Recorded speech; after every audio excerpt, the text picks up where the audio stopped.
नागपुर में हिंसा की जानकारी मिलते ही शहर भर से पुलिस बल चिटनविस पार्क पहुंचने लगे।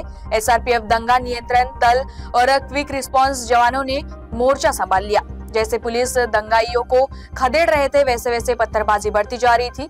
उसी दौरान डीसीपी जोन 5 के निकेतन कदम बुरी तरह से जख्मी हो गए हैं।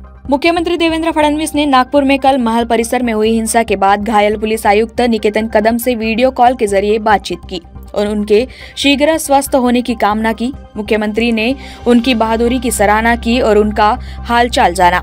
ठीक आहे, तुम्ही चांगलं तिथे समोर गेलात आणि सगळ्यांचा सामना केला, त्याबद्दल तुमचं अभिनंदन आहे आणि आम्ही सगळे तुमच्या पाठीशी आहोत आणि लवकर लवकर तुम्ही ठीक व्हावं अशी आमची प्रार्थना आहे आणि अशाच प्रकारे नेहमी तुम्ही चांगलं काम कराल अशी बिल्कुल ईश्वरचरणी प्रार्थना आहे। जानकारी है कि पालक मंत्री चंद्रशेखर बावनकुळे भी घायल अधिकारी से मिलने अस्पताल पहुंचे थे। कदम ने बताया कि कॉम्बिंग ऑपरेशन में दंगाइयों की धरपकड़ शुरू थी। सभी अधिकारी भालदारपुरा की अलग अलग गलियों में ऑपरेशन कर रहे थे। वे भी 12 जवानों के साथ युवक को पकड़ने के लिए उसके घर पहुंचे। कर्मचारी भीतर घुसते ही अचानक 100 से ज्यादा लोग बाहर जमा हो गए।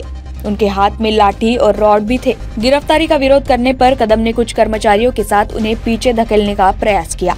काल नागपूर शहरात जे कायदा आणि सुव्यवस्थेची परिस्थिती निर्माण झाली होती त्यामध्ये बऱ्याच प्रमाणात असामाजिक तत्व देखील तिथे होते। त्यांनी दगडफेक भरपूर प्रमाणात केली, वाहनांची तोडफोड झाली, काही घरांची देखील तोडफोड करण्यात आलेली आहे आणि ह्या सर्व याच्यात नागपूर पोलीस अगदी सीपी सरांच्या लीडरशिपमध्ये ग्राउंडवर पुढे राहून पूर्ण परिस्थिती नियंत्रणात आणली। परंतु काही अशा घटना घडल्या त्यामध्ये काही अधिकारी आणि अंमलदार याच्यामध्ये जखमी झालेले आहेत। माझ्या केसमध्ये तिथे आमची एक टीम पुढे काही लोकांना ताब्यात घेण्यासाठी होती, ती तिथे अडकली होती कारण तिथे छोट्या छोट्या अरुंद लेन्स असल्यामुळे अचानक 100 लोकांचा मॉब तिथे आला आणि ते वेल इक्विप्ड होते, त्यांच्याकडे शस्त्र होते, त्यांच्याकडे पेट्रोलच्या बॉटल्स होत्या, मशाल होते त्यांच्याकडे।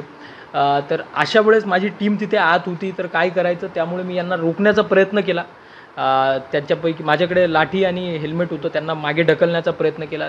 त्यातले काही लोक मागे देखील गेले कारण मी मोठ्या प्रमाणात आवाज देखील देत होतो सर्वांना, परंतु एकाकडे कुऱ्हाड असल्यामुळे त्यांनी पुढे येऊन तो कुऱ्हाडीचा वार केला आणि तो वाचवण्यासाठी मी हात पुढे केला असता हाताला एक गंभीर दुखापत देखील झालेली आहे।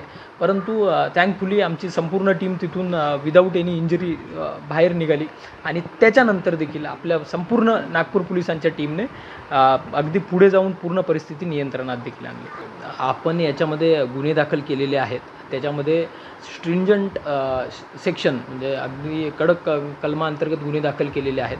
याच्यामध्ये बरेच आरोपी 50च्या वर आरोपी आपल्या ताब्यात आहेत, बरेच आरोपी आयडेंटिफाय देखील झालेले आहेत। आपल्या टीम्स त्यांच्या मागावर आहेत, लवकरच त्यांना आपण ताब्यात घेऊ आणि यांना चांगल्या प्रकारे एक कायद्याचा धडा कसा शिकवता येईल तो आम्ही नक्कीच प्रयत्न करू।